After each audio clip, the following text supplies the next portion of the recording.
Diana. Christine. When was the last time that you did something totally fearless? I do things all the time that make me, that like I'm scared about, but I do them anyway. Yeah. To some degree, public speaking. Mm-hmm. You know, I kind of don't like it. Yeah.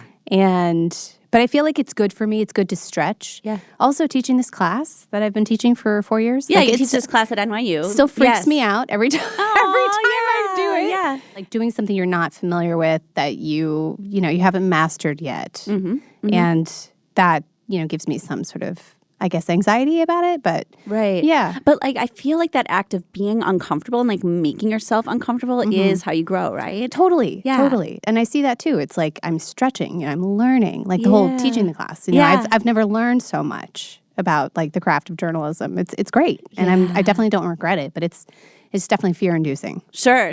After like more than a decade of going on stage and interviewing people on stage and giving talks and teaching your class, like, is it easier? No. This is From the Ground Up. I'm Inc. Executive Editor Diana Ransom. And I'm Editor-at-Large Christine Lagorio-Chafkin. Today's episode, Being Fearless.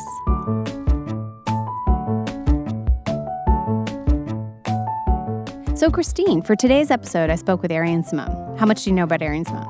I know that she was on the cover of our Female Founders issue for Inc. magazine. Awesome, and it looks great. It looks so good. She's stunning, and the whole assemblage is great. We have 4 covers this issue, so super thrilled about that. So she is the founder of the Fearless Fund, founder of the Fearless Foundation. You're noting the trend here. She also created the Fearless magazine. So she's just kind of embodied this like fearlessness throughout her whole career. It's interesting because Fearless Fund is a venture capital firm that focuses on people from diverse backgrounds, typically female-founded businesses, which kind of is a nice symbiosis with our Female Founders package. Yeah. The Fearless Foundation, however, was the subject of a really significant lawsuit about 13 months ago, and it has just been one big dramatic story after another. A lot of back and forth. The lawsuit was theoretically going to go all the way to the Supreme Court at some point. Yeah. So it's a lot of drama. Arian has gone she through literally had to be fearless to get through this. Yeah. It's not just branding. Absolutely. Yeah. Absolutely. So I was really looking forward to speaking with her. She's had a hell of a year. But it was interesting how kind of like we got back to sort of the roots of where the idea came from. She had started a fashion boutique in Tallahassee, where my grandma lived when I was a kid. So she experienced at that point just kind of like a lack of capital access and realized from that moment that she wanted to be a part of, providing access to people. And so that kind of like set the wheels in motion for the Fearless Fund. So I asked her about this and plenty more. I started the conversation by talking to her about why she even chose venture capital as the tool for her work. Great. I can't wait to hear it. I don't know if I selected venture capital or venture capital selected me. Mm-hmm. So one day I was in New York City with 2 of my friends, and we were pitching to Gary Vaynerchuk. Okay. Gary V, the social media personality, businessman extraordinaire. And we weren't aware that we were pitching to him, and he only had a $25 million fund, and we had a $10 million pitch. Mm-hmm. And he was like, well, this can't happen also because the fund is deployed. But it was very much one of those like aha moments, because I went out on the streets of New York right after, and I just watched the cars go by, and I was just standing there. And my friend, he said, I know what you're thinking. He said, you want to be on the other side of that table? And I'm thinking in my head, of course. I want to be the one that's empowered to deploy the capital. And that's when I knew that venture capital could be a way for me to honor what I said to myself in college. I had no clue what the promise would look like later on. Mm-hmm. I had no clue that they would even revisit me and my thoughts. Yeah. But I knew in that moment that it was then possible. So it stuck with you after and it's somewhat providential because that's the same amount that we pitched to him for that day as the same amount we closed on. So how much time between when you had that aha moment to actually being able to close on Fearless Fund 1?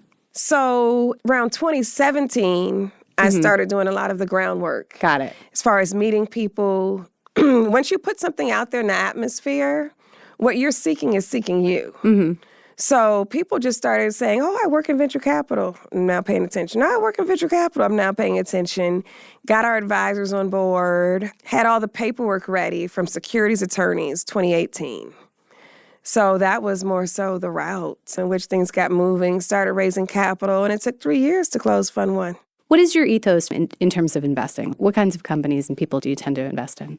So high level, the things that we look for are a good brand story, how good is the product, what kind of traction do you have, and how strong is your team. That's something that just has to pass the smell test. But there is a level of the intangible. There is something you're going to feel in your gut that tells you this is a person worth betting on. That's something you feel in your gut. You know that these are people worth betting on, and it's not that I can put it into words. It's just all intuitive. So those are the high-level things. Then they go through a process of diligence. Then they go through a series of meetings with our company and our team. But there's something that you just know. And then you're like, no, they have something special. And whatever that special thing is something that's irreplaceable. Right. It's intangible. I feel like that way to some degree with journalism and what we do and the types of companies that we pick to write about. You want to like what you're doing at the end of the day, and so you want to like who you're writing about potentially. When you can pick, it's nice to be able to pick.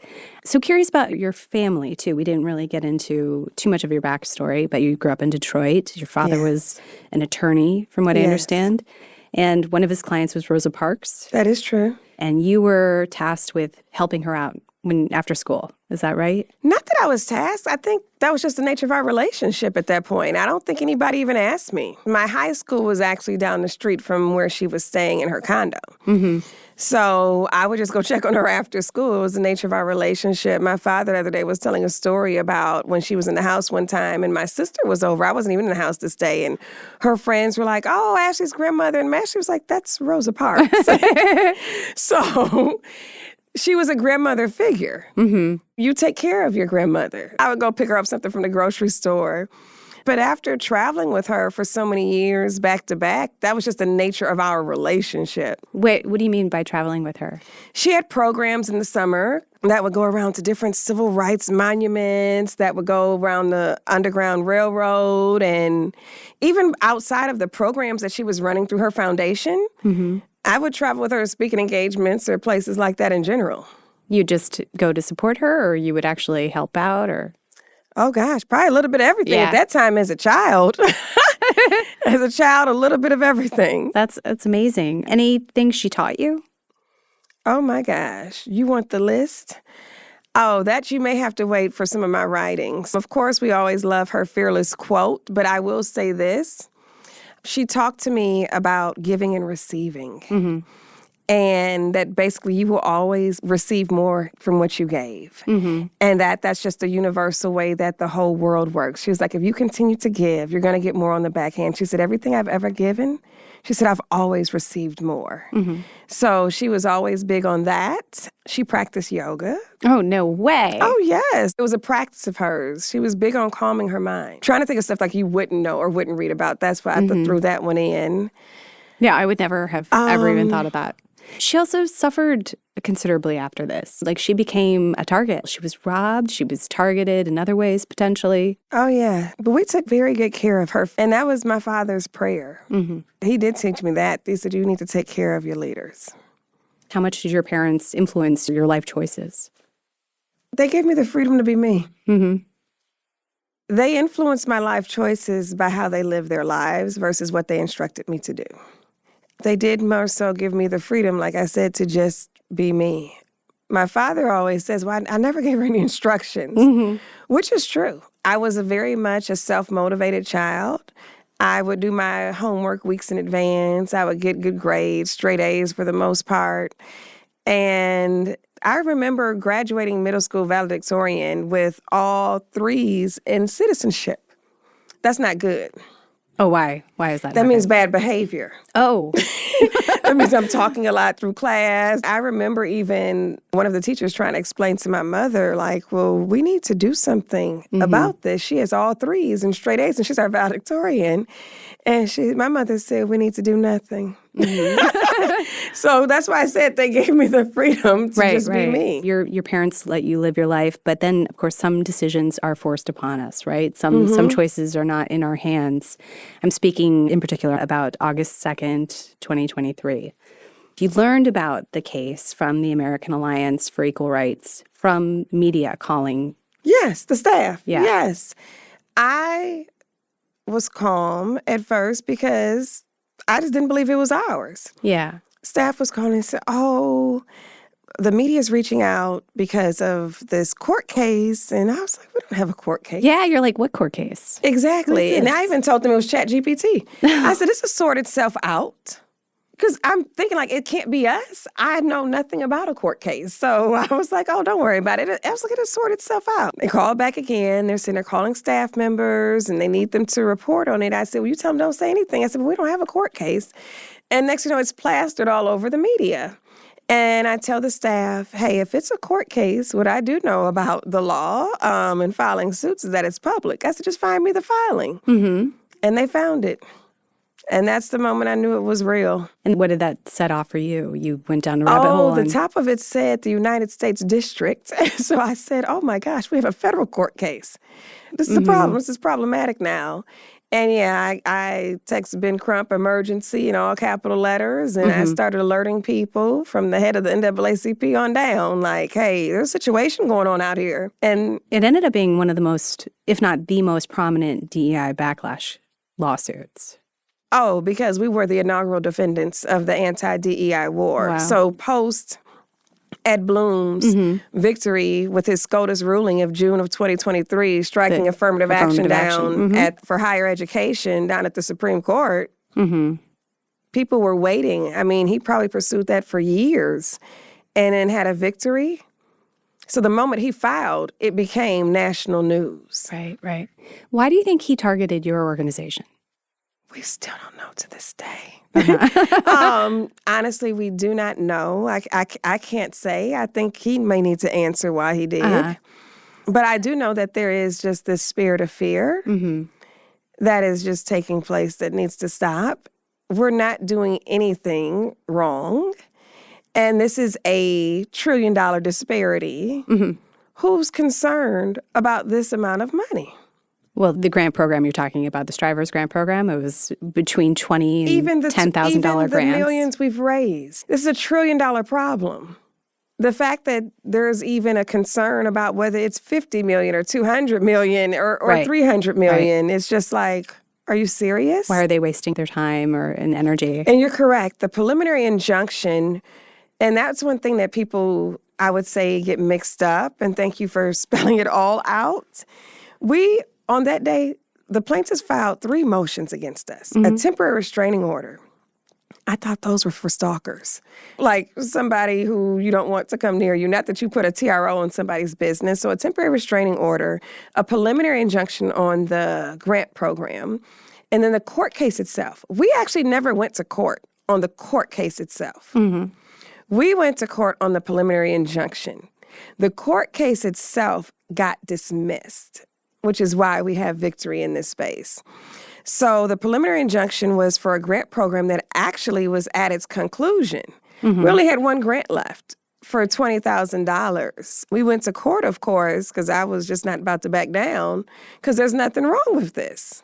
But what were the implications if you lost? Bad case law. So the implications, had we lost, if this case got to the Supreme Court, which we've seen the plaintiff strategy for that before, there would have been constitutional law flipped on its head that would have basically said nobody can have marginalized funding, nobody can have funding for women, nobody can have funding for people of color, nobody can do this, period. Right. So in fact, the settlement ended up being a win. Oh, completely, because it would have been the same effect that took place for the colleges, where it's now, as we see, a federal situation, and not even, I would say, bigger than a situation. We see the repercussions of what's taking place today in diversity, equity, and inclusion. It has run rampant. And what are your feelings about what's happening these days? We tried to warn everybody. That's my feelings. We tried to warn everybody. I feel like when affirmative action got struck down at the colleges, everybody looked up and said, we don't believe it happened. So I said, we don't need to look up again and say, we don't believe this happened. And that's where we're at. we're looking up and people are like, oh my gosh, I can't believe this is happening. Like, no, we try to warn everybody to the best of our abilities and our resources to let you know if we don't get control of this, this is what's coming down the pipeline. Mm-hmm. And then the risk is what? So many people are losing funding. We see it now where agencies and programs are being dismantled. The list goes on. And mind you, we've seen that in just a very short duration. Yeah. So I have no clue where it fully nets out to. Mm-hmm. So it's very concerning. Does anything in particular give you optimism right now? Yes. I do believe that adversity always brings about opportunity. People are going to have to figure it out because they have to. Right. There was a moment where we could have made the choice. But I still am hopeful for the improvement and the economic justice that needs to be served in this country and globally. Speaking of optimism, Fearless Fund had a recent investment in a company called Zimmy. It's an e-commerce platform. It's significant, right? The platform itself seems to focus on the emerging markets. Yeah, it's like the Amazon of Africa. I've had this experience myself of even just being in Africa, trying to get luggage or goods or things back to the United States. And it's like this 6-week process, and it's very expensive, so it's costly and time-consuming. Yeah, so when they pitched it, I was like, I know this problem, and I know it well. And when you come out of any of the incubators, like the Y Combinators or the Techstars, and there are products of those, and I said, these are where the unicorns are made. In Africa or at the tech? No, tech at the incubators. Got it. Yes. I was like, okay, we've got something good here going on. So what do you mean by that? Are you going to start trying to incubate companies? Oh, no, we use it for deal flow. So we partner with an incubator or accelerator all the time just to see what deal flow they have coming up the pipeline, because we know where we've seen the rock stars come from. And not that rock stars cannot come from there, we do know that those people have definitely been equipped and they've been given resources and exposure in the industry. Okay. Yeah. Like, for instance, Partake Foods was incubated out of the Chobani food incubator, which I don't know the actual name of it. Yeah, no, she's terrific. So the thing that I wanted to mention about Zimmy, though, is obviously you mentioned Africa, and I'd love to have you talk about your own experience on the continent and the Ivory Coast. You are a queen, I understand? Je suis la reine de Dawa en Côte d'Ivoire. I'm the queen of Dawa in Côte d'Ivoire. That's amazing. How did this happen? That may be a whole other podcast. But just literally, it takes just so long to get through the story, but very high level, I was not aware. And I've always done a lot of work on the continent and headed to the Ivory Coast to go cut a ribbon on a school I built. That's what I was thinking I'm going for. Right. Someone on our team says, Arian, when you get there, a stylist is going to meet you. And I was just like, a stylist for what? I was like, I'm going with my naturally curly hair. Leave me alone. And she was like, no, it's for wardrobe. And I'm like, yeah, I'm wearing jeans and a polo shirt with the school logo on it. What do you mean? And she was like, oh, gosh, you don't know. I was like, don't know what? She was like, Arian, they're crowning you queen. Oh, my God. I got off the phone. I did like you. I laughed and got off the phone. I didn't take it as seriously as what was going on. I'm thinking this is some type of award. Oh, no, I don't mean to diminish the... No. It's the fact that you didn't know it was happening. Yeah, and I laughed, too, that day. Because I was just like, oh, okay. And it wasn't until this formal email comes over talking about the queen is going to address her people. This is the order of ceremony. Oh my God, no pressure and on I that was speech. Just like, address her people. I was like, wait, the queen? I said, wait, I'm the queen? What is going on here? And the chief said he prayed to God and said it was me. And I do have Ivorian blood. Okay. So it's almost somewhat kind of scary. Yeah. So yes. It's coming full circle. Yes, a lot of things are right now.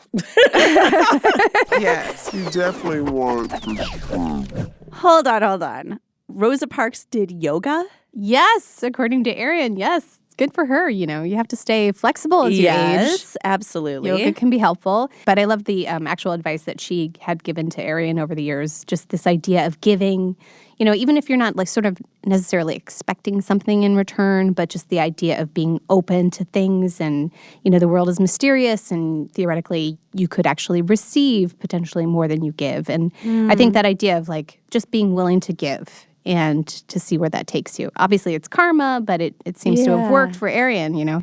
Her fund has backed something like, I think she said, 48 companies now. So there's Slutty Vegan, The Lip Bar, Partake Foods. The list goes on. It's pretty incredible. And lots of these companies are basically rocket ships right now. Yeah. I loved her talking about her family's connection to Rosa Parks. And I also really liked that she mentioned that sometimes there's something intangible. Like, I feel like, Silicon Valley is so into trying to quantify everything. And that's just not how I feel the world works always, right?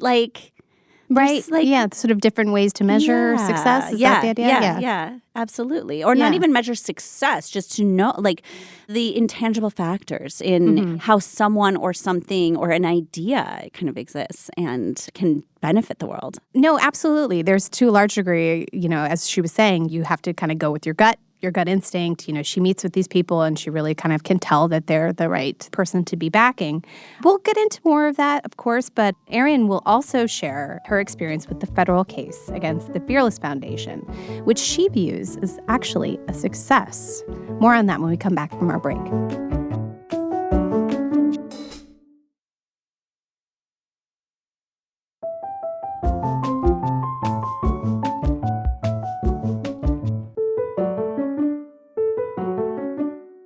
So do you have any sense for whether the Fearless Fund is going to invest in emerging markets going forward?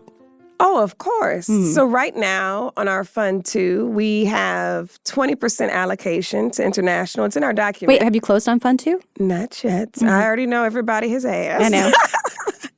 Breaking news. Not yet. But yes, 20% does go to international, 80% does go to domestic. And that was something that was drawn up actually, 2022. Yeah, we were going to do international investments.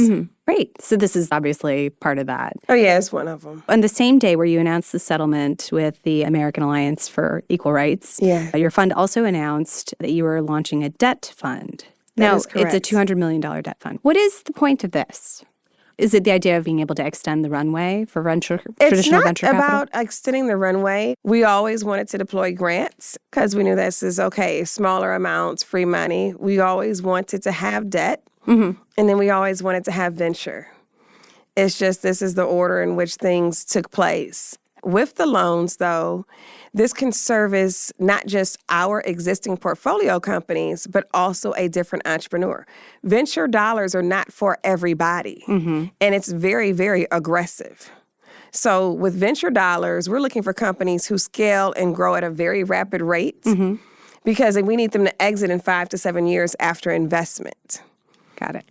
When you receive a loan, you can be the $15 million annual reoccurring revenue company, meaning every year you're making $15 million, and you fit this. You could be the company that makes $500,000 a year, and you fit this. You can be the company who makes $50,000, and you actually fit this too. But those are not necessarily the ingredients we're looking for in venture. We're looking for high-growth, scalable companies that are growing at a very rapid rate. And what debt allows you to do is grow at your own pace. And are you looking for similar qualities in the people you of course, you want extend a loan to? You definitely want the strength of the company and the business.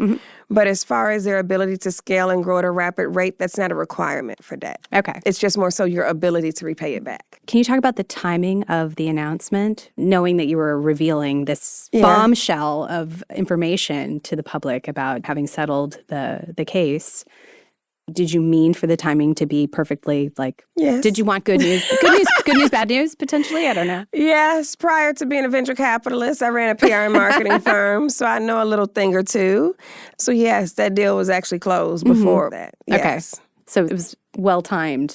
We talked about what you're optimistic about. We talked about what you're concerned about. Can we talk about your future? Where do you go from here? You were speaking at the NAACP convention last year, and you said a lot about economic rights and the need for not ignoring the fact that there's this disparity. Do I sense a political move in your future? Oh, gosh. I believe in advocacy. I believe in policy change. I don't have any desires. At this moment, I don't. That's not necessarily in my heart. What's in my heart is to drive the impact and change to make this world a better place. I think that I'm able to get more done being able to work with both sides of the aisle versus picking a side of the aisle and having opposition. Right. So for me, as far as what the future looks like, it does look like doing more work in the advocacy space, which was actually my plan prior to getting sued. It's so crazy. I had told the staff, as soon as we closed Fund 2, you guys said, I'm going to be doing advocacy work because we need more fearless funds. We don't need just our fund. We need more fearless funds. Yeah. So, yes, that is definitely in the future. I believe that more people should have the opportunity to do what we do, and that what we do actually needs to look a little bit. Stacey Brown Philpott is launching a fund that attempts to... Very familiar. She's gearing it toward diverse-oriented companies, too. Does hearing stories about these, quote-unquote, additional funds that are available to founders of color, does this also offer a sense of optimism? Oh, it always does. And it's just needed work. And while it does offer a sense of optimism, where my focus is on is how do we just cure this disparity? I don't want her to have to do a fund for that reason. No different than at this point, I'm like, I shouldn't have to do a fund for this. It's the disparity that shouldn't exist in the first place. So that's just more so where my mind is at. But of course, I'm cheering from her. She's a fellow Detroiter.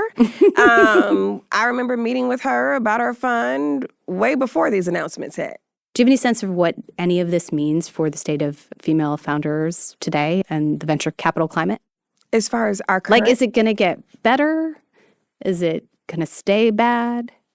What do we need to do to improve things? We need it to get better. We need it to get better. I don't believe anything needing to stay bad. Yeah. I don't know if it can get much worse. It's not in a good place. You know what I mean? So when you hear the statistics about the 0.35%. Exactly, of 20% of the U.S. population receiving that amount of funding, they're very disturbing.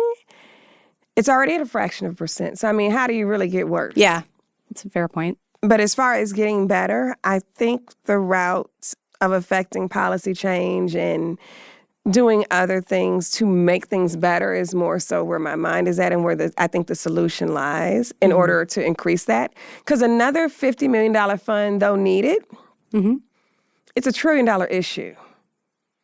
So it's just like, okay, well, how many are these going to happen for us to really get rid of this? So are you actually saying that another fund isn't necessarily what's going to be helpful here? I know. I think they are helpful. Yeah. Like I said, it's more so, and I'm in the midst of doing so much writing, it's more so like treating the disease versus curing it. It's like you're going to the doctor, but you're not getting healed.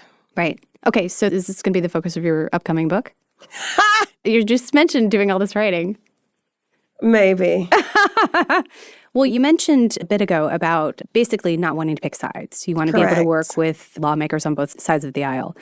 Do you have any sense for how you're doing that now? Yes. Actually, we're having a think tank coming up with people of all different backgrounds, ideologies, political affiliations, because I want to establish a solution that can be digested for all. So when the court case was over, I was like, okay, now you guys, it's time for us to quit being on the defense. We need to get on the offense. And what does solution really look like in this space? And what does resolve look like that everybody of all backgrounds can actually come together on and digest? And that's what I mean by that. As far as what does fair funding look like that everybody can agree upon? And let's just go from there. I'm not trying to fight. Don't desire to fight. I will if I have to, as you have seen. But I want to focus my energy on coming up with something that is equitable and equal in the area of funding for all people and society that everybody can agree on with ease. I assume you would invite legislators and all types of people, yes. Okay. Are you finding that people are receptive to the idea? Do you think people on both sides of the aisle want to come up with a solution? Yes. I think that especially in America, capitalism is viewed as good business. I think you're right. So yes, I definitely think that it's going to be well received. I don't want to be caught up, this year.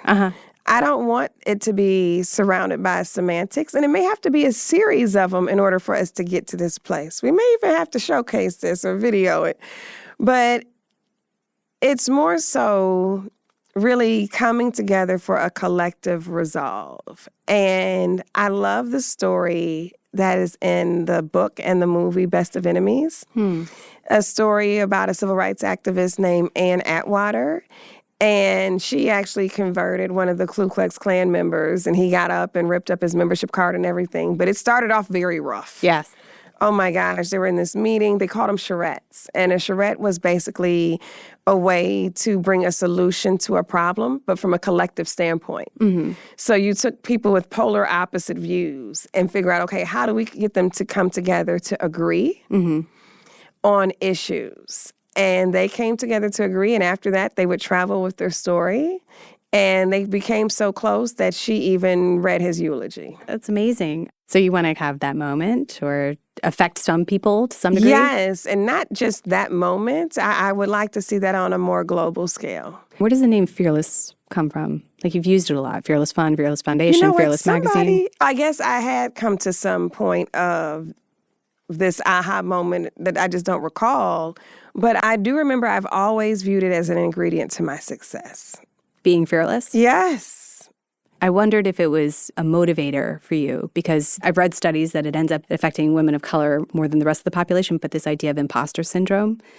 I'm not suggesting you have this, but I don't at all. Lots of people have it. You've never had it? You've never felt that way? No. And not that I'm dismissing anybody's situation and not that I'm trying to belittle about how anybody feels. I don't lean into terms like that. If I'm being very frank, and I'm just going to say it the way I would say it, I feel like this is a term that white men have come up to try to make somebody feel like they didn't belong in their space. So I just don't adopt. Yeah, I don't know too many white men who feel like they've ever had imposter syndrome. Yeah, I feel like it's a term that was come up with to try to make somebody feel that they didn't belong. I don't succumb to it. I don't adopt it, and no. Where do you think your fearlessness comes from? I guess from many places. It comes from my faith. I'm a Christian woman. It comes from my upbringing. It comes from the city of Detroit that I grew up in. It comes from so many things. I've been around affirming environments pretty much my entire life. And for anybody who does have those feelings or those insecurities and concerns, I would never, ever try to dismiss it. But I would want them to know that they have been given permission through birth to just take up space. Well, it's been a true pleasure to speak with you today. Thank you so much, Arian. Thank you for having me. Thank you so much.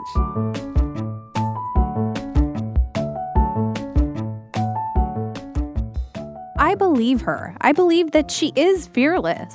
Well, okay, tell me this. So I just heard a story from our art director that when Arian was in the office, he heard a scream resound through the halls of ink. Yes, she did scream. So for whatever reason, I thought she knew she was on the cover, and she apparently didn't. So when I was like, hey, you're on the cover, right? She screamed. Oh. And of course it was everybody in the office heard. And she saw the cover? I took her to show her the cover, and she was thrilled.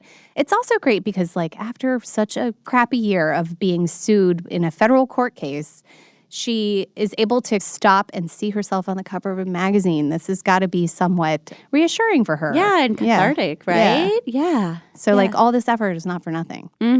Absolutely. That's great. So what about the future for Arian? Well, she's staying optimistic. She's trying to close her second Fearless Fund now. And it's, not going to lie, it's not been easy, especially with this climate. But she is trying to stay positive and optimistic. And, maybe that's the takeaway from our entire conversation is for entrepreneurs out there, dealing with uncertainty or in the face of adversity, frankly, right now, is to sort of channel your inner Arian Simone and, stay positive.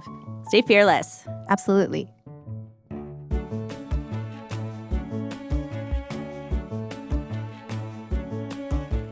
That's all for this episode of From the Ground Up.